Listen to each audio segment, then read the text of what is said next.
Okay. Okay. Without further ado, let's get started. You might want to go to the other end.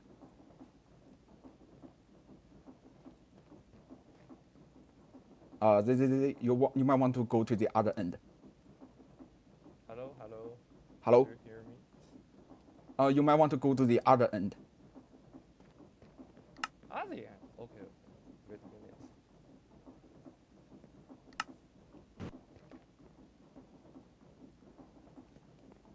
Well, does it seem better?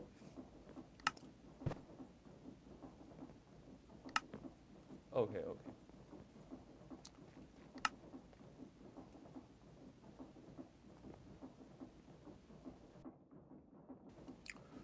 Okay. So sorry Okay, sorry for the upon the delay. settings, So wait a minute.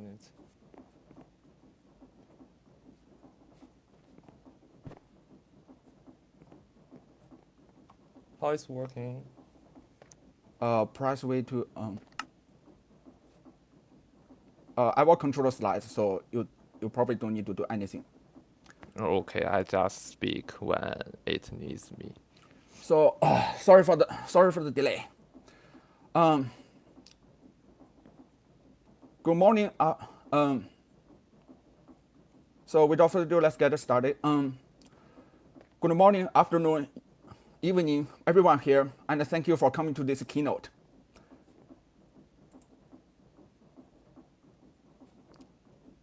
I'm 30 I spell my name this way, usually with the street pronounced in Mandarin Chinese as insanity, making it TeaCon. Some of you may have known my name already, but I'm not as active as before. As one of the charter members, today I would like to talk about the history of TeaCon in past 3 years and what we learned from it. Due to time constraints, I won't be able to cover every details here, and I will lean towards our technical background, so apologize for that. Today's keynote will be joined by USTC ZZZZ. You can call him 4Z. Another charter member who is in charge of a lot of things. I am the person called 4Z by 3TUSK. What I'm ready to talk about today is related to part of the technical things of TeaCon, such as our infrastructure and several mods which have already been publicly available. So without further ado, let's get it started. What is TeaCon after all? A quick summary is it's a blend of ModJam and BTM-style online convention. Only speaking, it's an oversimplified definition, but it serves its purpose. We'd like to see modders develop mods in given time interval and use a booth to show off their work. Then let judges and players to rate them. Everything starts from a dream.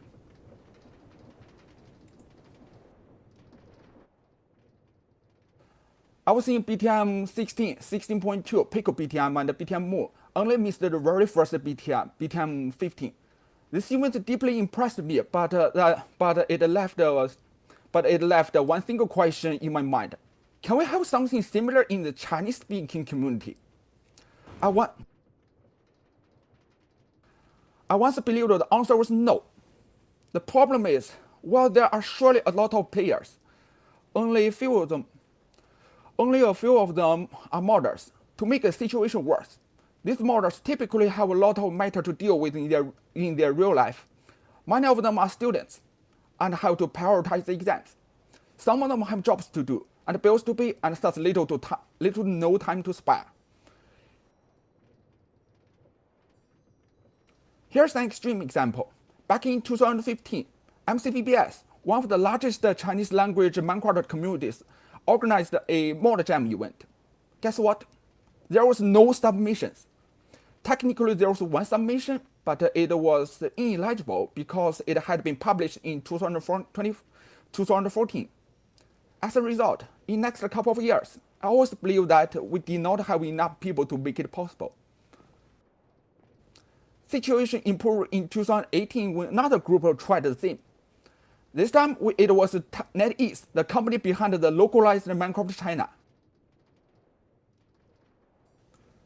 This time we did get a lot of developers, but it also spawned a lot of controversies. This event is not mod-centric either. They also had competitions for maps, resource packs, and bedrock add-ons, so it was not ideal to me either. Speaking of bedrocks, one thing worth noting that we do have many people prefer playing on mobile devices than PCs or laptops. This adds one more uncertainty. Other than that, I was not aware of other attempts in the Chinese-speaking scene. TeaCon was born in the May of 2020 when everyone was sitting in front of screen because of the pandemic. Someone brought up the topic of mod jam again in a chit chat. While I was about to refute this idea, I suddenly realized that it's not impossible anymore. So let's make it happen, I thought. Item number 1, a name. I spent a day to think about a name and chose 茶会, means tea talk in Chinese. Then I added a mod and a dev before it. Then we got this full name 模组开发茶会. So it is. To make it even shorter, I picked TeaCon as our English name, which is just a tea and convention mixed together. Now it's like 25% down. I bought a domain and then invited some well-known people to be the charter members. But before I actually announced it, there had been one more thing to do.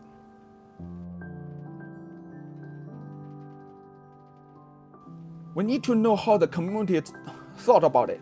So we did a survey. Some statistics are shared here today. We got 792 answers. First observation is that for every 10 answers, 6 would say that they would just be audiences. 2 would say that they wanted to make mods. 1 would say they wanted to be judges, and another one would say they are not and they can't do anything. Second, there are many people who realized what we were trying to do and gave us the best wishes.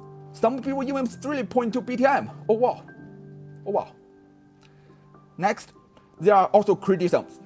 One notable criticism I still remember today is that we should extend our event to half a year or even a full year because mods require time to polish. Otherwise, it would be just full of this reborn or that rebirth or even just trash mods, which is just simply not worth the effort.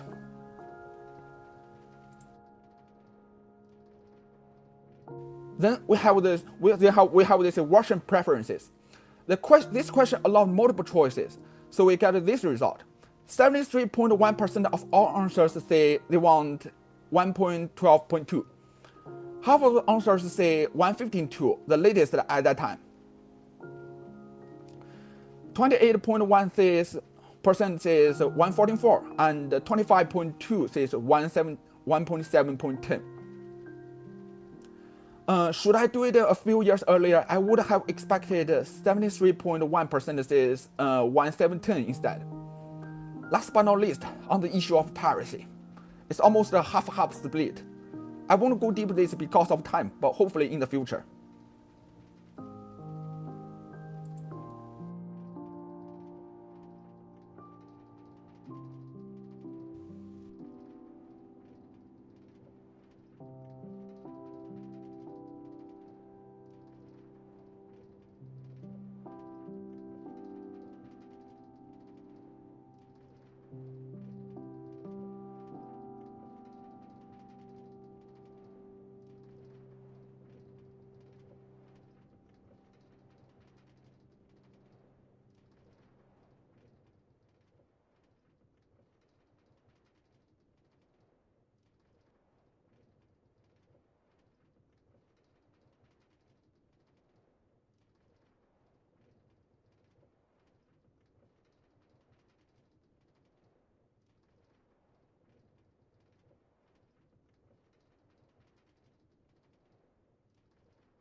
I will just continue.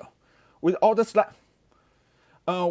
with the survey data ready, we could finally kick off our first iteration, TeaCon 2020. We decided on 1.15.2 and Forge.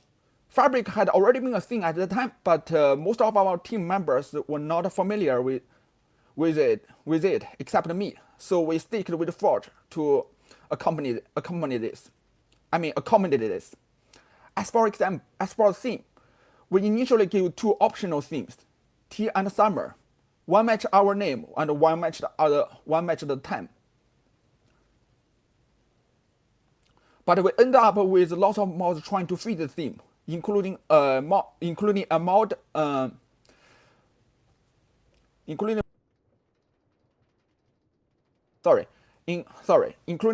adding tea leaves powered machines. Schedule-wise, since we only had 1 month and a little bit more to prepare, the schedule was a bit chaotic. Many deadlines were mixed together. But the skeleton is still used today, on which divides the event into 5 stages.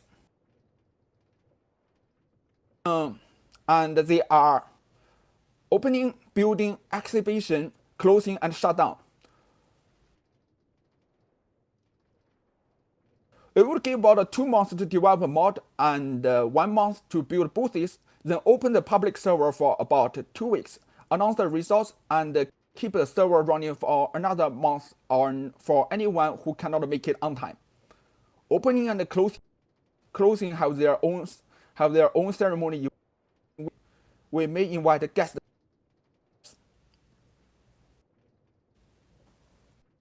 Oh, now it's my introduce our structure at that time.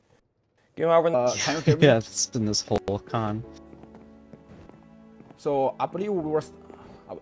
This slide is where we stopped. So let's start on the 11th. So that's a quick intro for the TeaCon 2020 and our schedule. Schedule runs like this, and here we go. Your turn.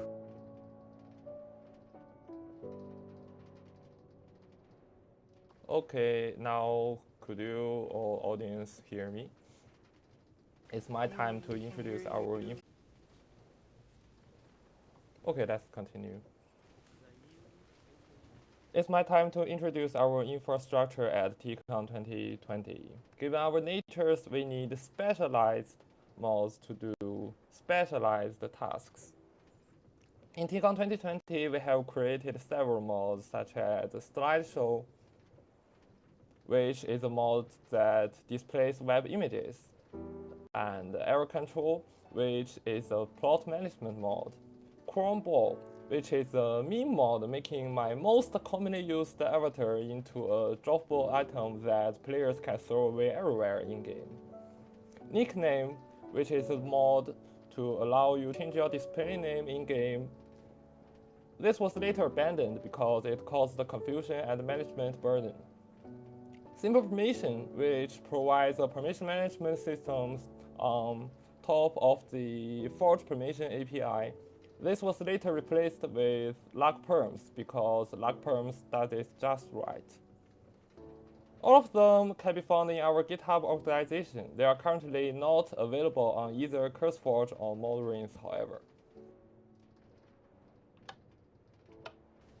Let's get to the topic of issues we faced. One of the major issues we faced in TeaCon 2020 was that we wasted a lot of time manually doing things. Even the website was 100% written HTML. The mod list had to be manually updated. Not to mention that we need to build mods on our own. This was a time-consuming process. Fortunately, we only had around 20 submissions at that time. All together, we started our quest of automation since 2021. We'll dive into it later. Another issue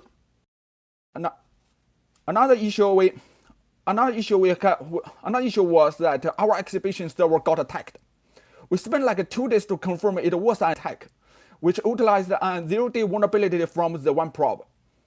Pretty short, the one probe had a network packet which Server would get data at the requested position and return to client. The one probe did not check if the position was in loaded area or not. You can see what could happen next. The result: server TPS tracked below threshold, letting the watchdog kill the server. Tons of chunks were created. Our saves exploded into 10 gigabytes each uncompressed. We spent another day to deploy the fix, contact MC Jetty to privately to get fixed upstream, and ran a quick post-mortem. Till today, we still don't know why it was worth using a zero-day vulnerability to attack our server, but the waiting for server, the placeholder text used by the one probe, became an insider joke since then. Last but not least, on the issue of awards and voting.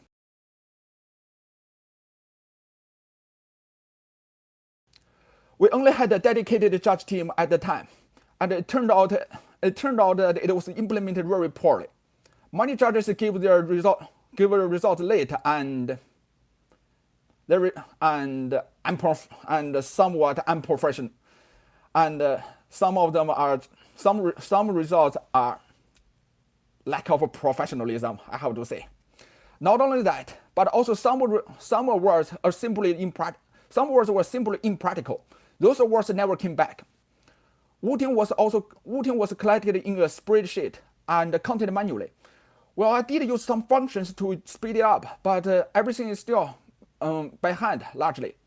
All in all, led to a fatal calculation error left unnoticed until the closing ceremony when I announced the result.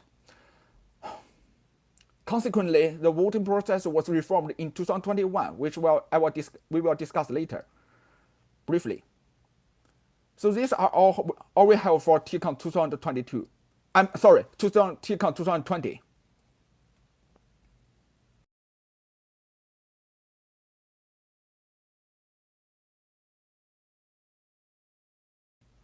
Preparation for TeaCon 2021 actually started in December of 2020, 3 months later after the TeaCon 2020 closing ceremony in September. After a few meeting sessions, we decided that we would use the 1.16.5 and Forge. The opening ceremony was pinned on May the 1st. More development cuts between July and August, and the closing ceremony was pinned at a date before everyone returning to school.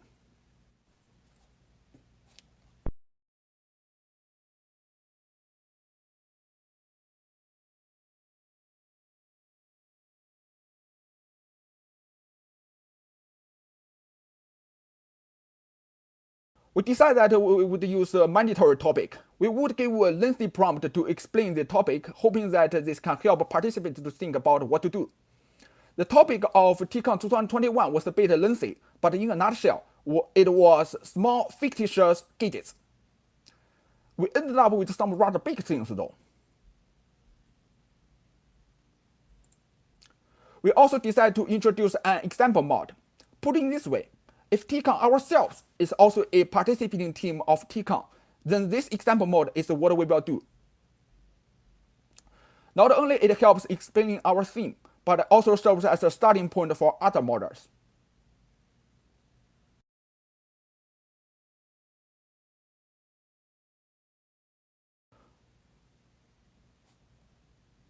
One of the new issues we had in 2021 was eligibility. We required mods to be developed in a given time window since the beginning, as we are still largely a hackathon. But there were an increasing number of modders who would like to take this opportunity to share their works. Also, mods from TeaCon 2020 would like a return. We'd like to see them return as well. Adding them together, we start to have this concept called show out of kindliness. Mods under this category are not eligible for awards unless they appeared in past TeaCon sessions at least once.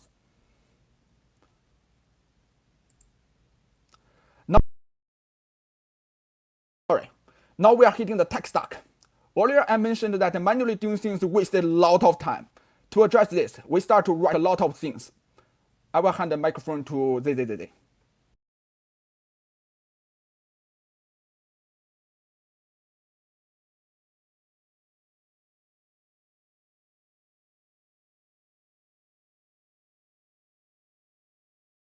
Hello, it's your turn.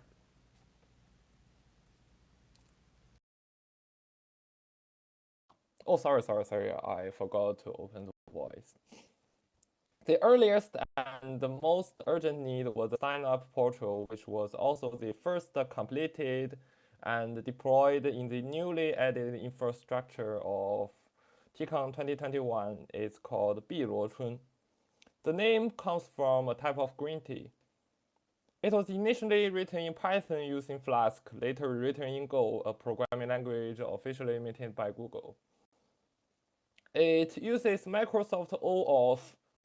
We thought that we could then check if you have purchased the Minecraft Java edition, but Moyan started account migration only after TeaCon 2021 closing ceremony.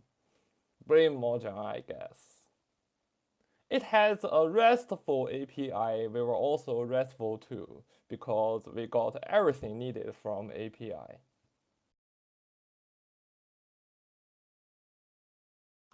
Second thing, an automatic way to build submitted mod from source. This system is called 龙井, and yes, it is another type of green tea. It uses GitHub Action to build mods, so it is on GitHub. You see, link provided. This system is deeply integrated with 碧螺春, our sign-up system introduced on the previous slide, and it has several duties besides continuous integration. First, it PGP signs mods. The signature would be used by another thing. Well, we will get there quickly. Second, it does some automatic check. It will spawn a dedicated server with your mod installed to see if the server can start. It checks if your mod ID is still an example mod, which happened multiple times since there has always been someone forgetting to modify build.gradle file, as you all know.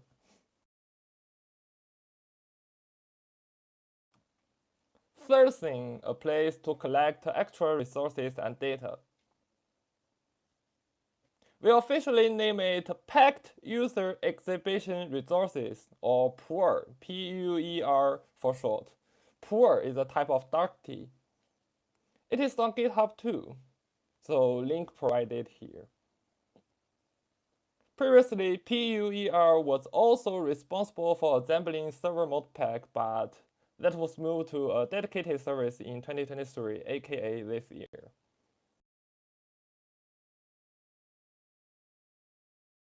Another issue we had in 2020 was server crashes. Well, we do anticipate server crashes. We, however, did not want crashes to delay Boost's building. To this end, we introduced the concept of mods promotion. It worked in this way. First, Longjing would build all mods. These mods would enter the first stage called test. The test stage includes a sandbox server where worlds are reset on each restart. We give this playground to modders to test out their mods before moving to the next stage. The next stage is called build, or sometimes prod. This is a boost building server and should have much less crashes. In 2022, we added one more stage called exhibition. This stage contains one or more replicas of the build. This protects the build from accidents or deliberate vandalism.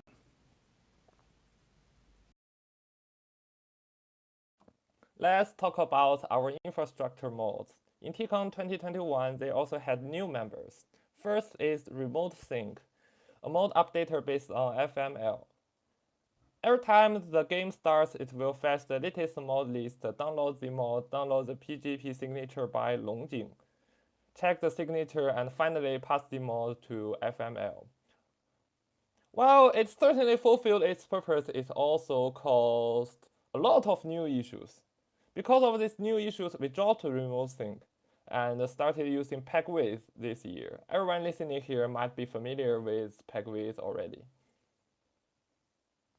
Then we have VoteMe, which allows players to vote for their favorite mods in Minecraft. It is powered by Redis and is data-driven. Also, sign me up. An in-game travel guide tells you where are all the booths. It is not a minimap mode because it doesn't really include a minimap, but many players think it should. Last but not least, we have Isle, our custom world generation.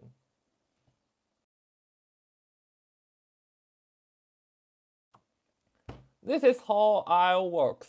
It generates an Isle with all biomes on it. Outside of the Isle is an endless sea.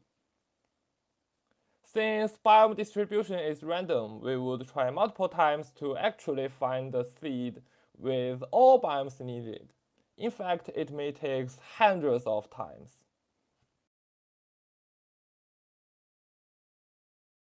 Now getting into new issues. We also used some third-party mods, but sometimes they can break. This time we had a broken word edit. All commands from word edit would stop working after running the reload command, and we used the reload command a lot. Usually we could fix the issues on our own, like what we did back in 2020 for the one probe, but the word edit was a special case. Its project structure was way too complex. Of course, if word edit had still been maintaining its 1.16.5 version, we wouldn't have needed to care much about it. We ended up with restarting server every time we need to run reload command. So, duo. Another issue was careless entity selectors. Combining with the kill command, one could cause catastrophic damage to the booth building server. This caused several save rollbacks. To minimize the impact, we had a tool to extract only just entity data from a chunk data and merge them into the broken save, so we could do a partial rollback. But the issue was still not resolved until this year. We'll get back later. Fortunately, since later versions of Minecraft store their entity data in a separate directory, partial rollbacks have been much easier since then. Oh, also, avoid NBT selectors at all cost. Sorry for a loud voice. These are major takeaways from TeaCon 2021. Next, TeaCon 2022. Preparation started in early 2022. We continued to using latest versions at that time, which was 1.18.1, then later 1.18.2, and we were still on Forge. The theme, which can also be called topic for 2022, was fire. Clearly, there were influences of Elden Ring, but in reality, we had a lot of mods mixed into the vanilla furnaces. As a comparison, only 2 or 3 mods in TeaCon 2021 used the mixing, excluding infrastructure mods. We still ran on the May to the August schedule.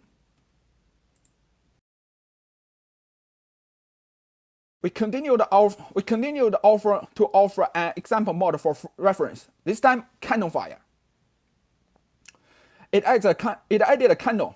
This cannon shoots players into the sky. Falling damage is avoided, so we use this as a transportation tool. This is how it looks like.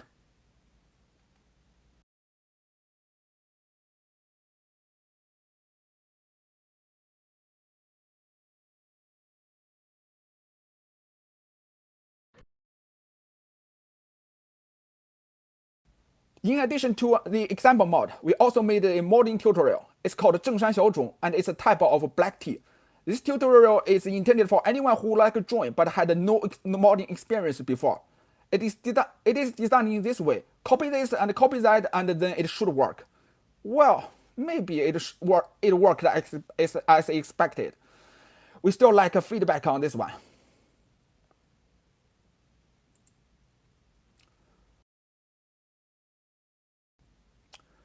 Then we hit by this unthinkable issue. The opening ceremony was flooded with more than 200 players. For comparison, the last time we had more than 100 players was when we opened the exhibition server in 2021. All other times, we only had peaks at around 60 to 80, and for regular times, it's significantly less. This was how it looked at the stage at that time. Literally not enough seats. The server was killed by Watchdog after about 4 or 5 minutes.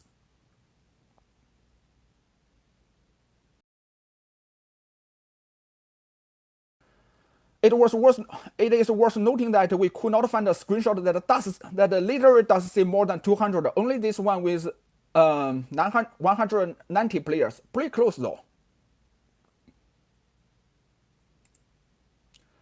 So after the opening ceremony, we quickly started the post-mortem. The key question was, how could we handle this many players?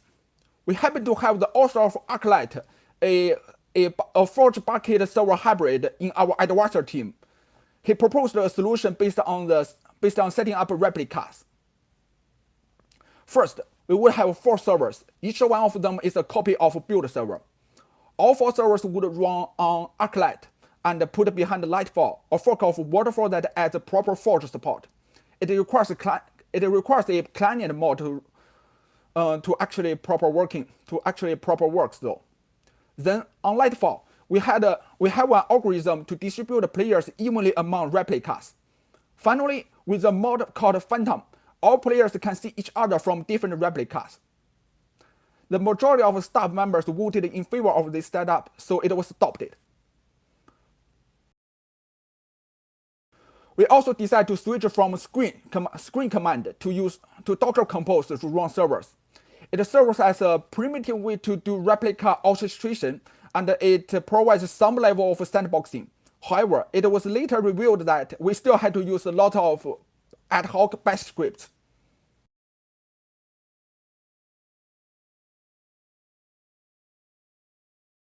As for other infrastructure mods, this year we had 3 new mods: Power Tool, XK Deco, and Xibao. Power Tool is just a toolkit of useful things. For example, item display, text display, a command block that repeatedly does things on its own in given interval, an infinite power source, decoration safe vanilla hoppers, and much more. As for XK Deco, it's a decoration mod originally created by XEKR, a texture artist and resource pack creator. We commissioned to port this mod away from MC Creator. As for Xibao, it's a bit tricky to explain, but it does this. It changes the background of the disconnection screen. This texture is a meme. The word Xibao roughly means good news in Chinese, but this template is often used to express bad news or trivial matter instead. In TeaCon 2022, we later changed this texture to blue screen of death via resource pack. We also added some instructions on what you can do when disconnected.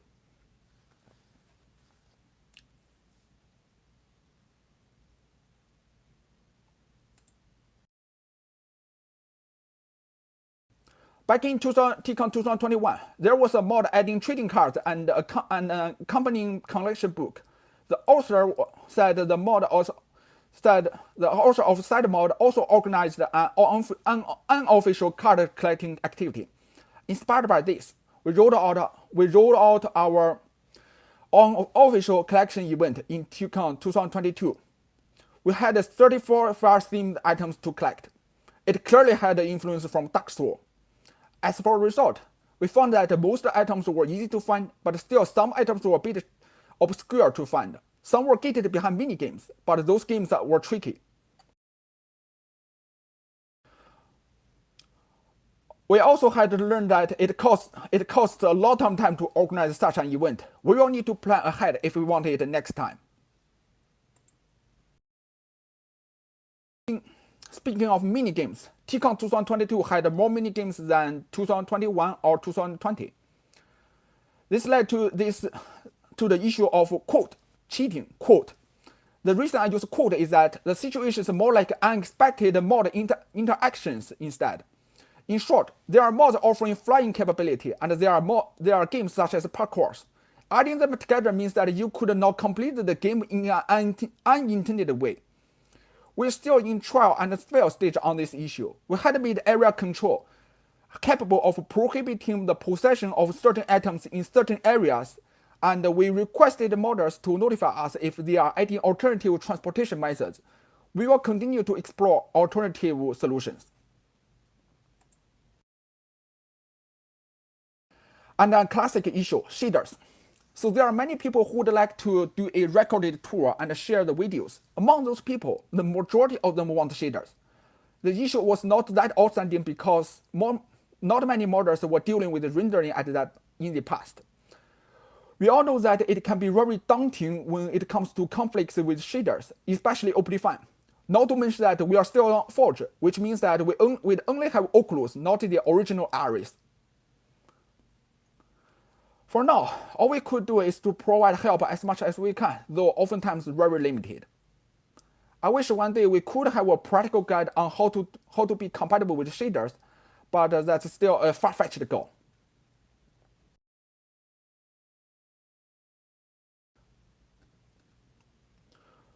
With all past experiences, we managed to barely hold our ground and host our fourth iteration event this year, TeaCon 2023.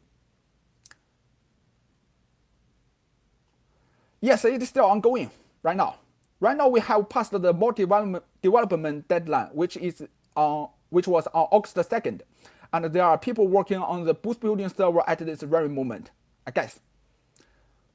Our exhibition server will open to public on September 20th, about 1 week before 中秋节, or the Mid-Autumn Festival.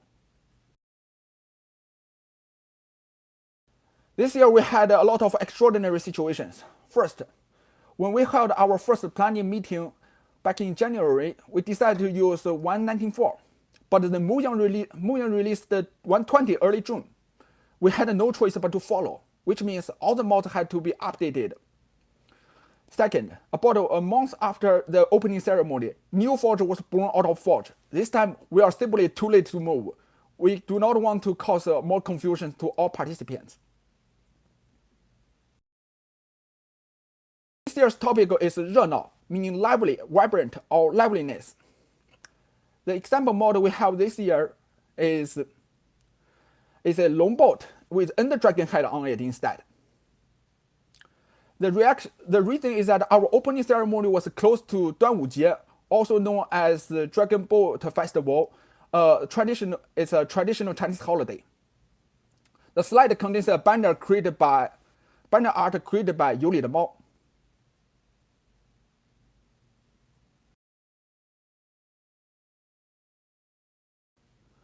We had a revamped team structure this year. Previously, we didn't really have a formalized team structure. We only had some conventions. For example, I might be assigned for mod development or server operation, but never for chat room moderation. This year, we pretty much just cement these conventions by creating different task forces. Different task forces have different duties, and they don't need to worry about each other. Well, in practice, sometimes we will still need collaboration among different teams. We might need to review this setup in future too. We also had a major overhaul of our server architecture this year. We introduced a lot of new components, including without limit to drone.io, Kubernetes, Grafana, Prometheus, and so on.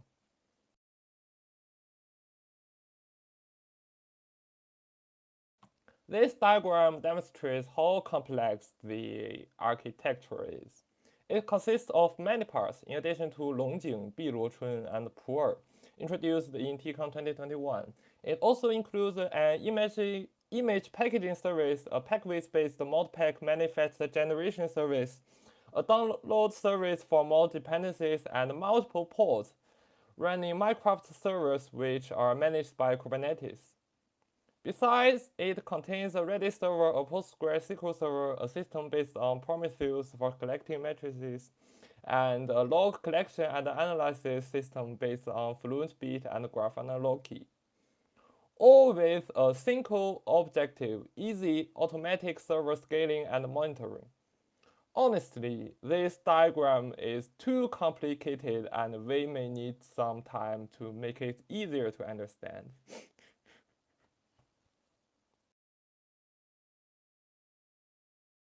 As for Grafana, we use it to monitor server data such as milliseconds per tick and online player count, view server logs, and even sign-up stats.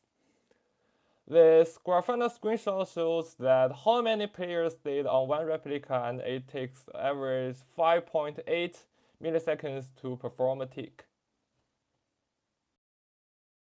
We also expand our mod promotion track to 5 stages. It's pretty much the same as before because the 2 new stages, dev and stage, don't have many jobs attached to them for now. Unlike 2021 or 2022, this year we carefully selected a void as our terrain. This is more attempt to see if we can solve issues with the natural terrain. Since we are still building the booths, we'll see how it ends up.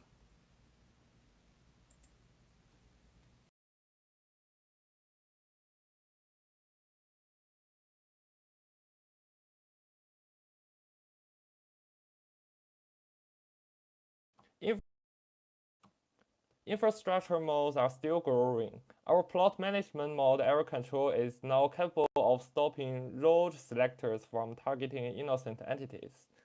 With an additional mode, Command Confirm, we should be able to keep out the rogue Q at E command once and for all.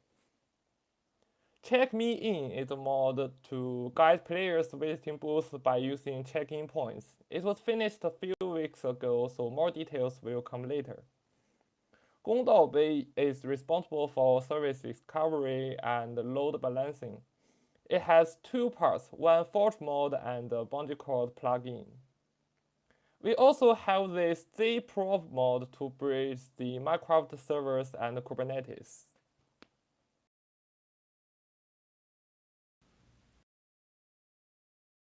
We have filtered out many common crashes by various automated checks, but it seems like crashes are also evolving. This year, we saw a spike in crashes related to bad network packets. These bugs are hard to figure out, and we usually resort to binary search to locate them. We'll see if we can somehow automatically check these kind of issues. Last but not least, this year we set up a knowledge base to collect our documents. Previously, it was scattered all over the places without clear indexing.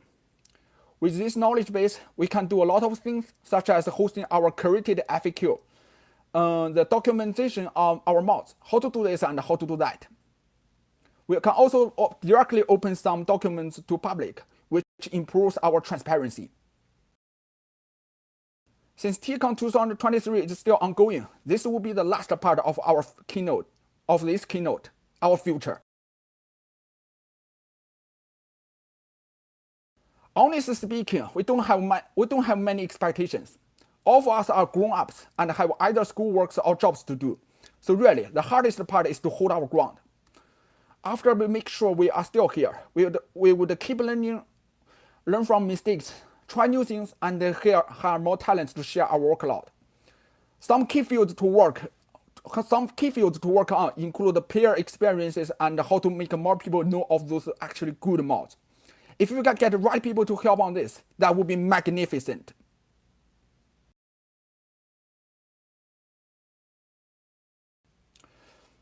Oh, there's also the diversity issue. I think it has been asked again and again since day one in many different ways.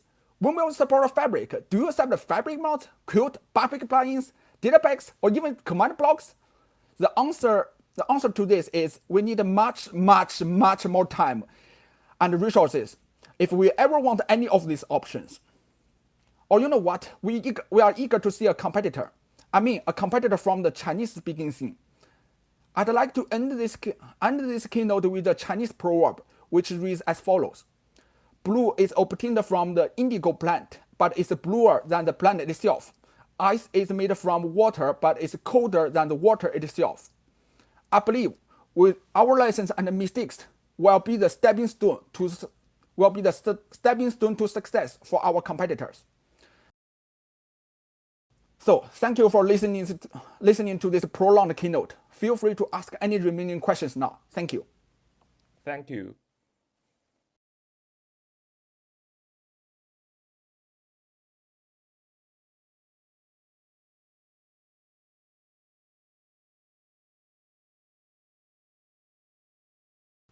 Let me check. Well, it's very late, and we don't, and the conveyor belt doesn't have any books on it, so I will just wait. I will just wait for a while. Yeah. One of the reasons I would like to do this keynote is to have some introductory talk with blanket upon people, so that we can actually learn something from it, and hopefully BlanketCon can also learn something from us as well.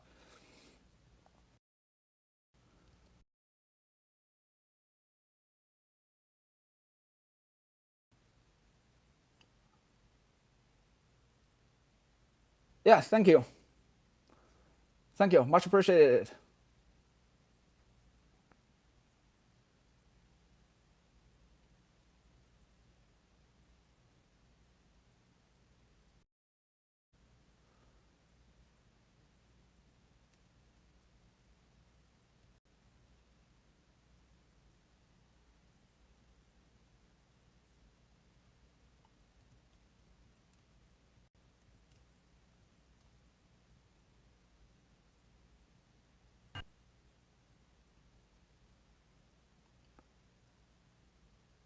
Yeah, it was a last event for the BlanketCon 2000, BlanketCon 23 day there. Yeah.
Um,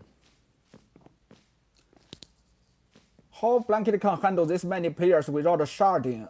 That's a question. I believe that's a question. It's better to leave to BlanketCon people.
I think so. We can already call it.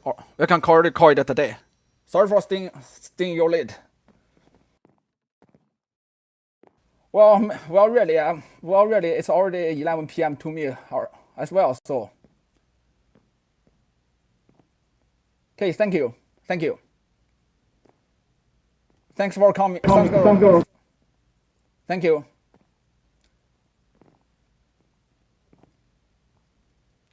Yeah, thanks for staying up late.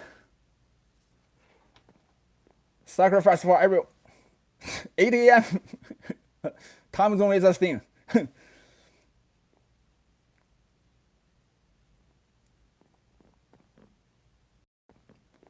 Yeah, it's hard to coordinate this. When most of our team members is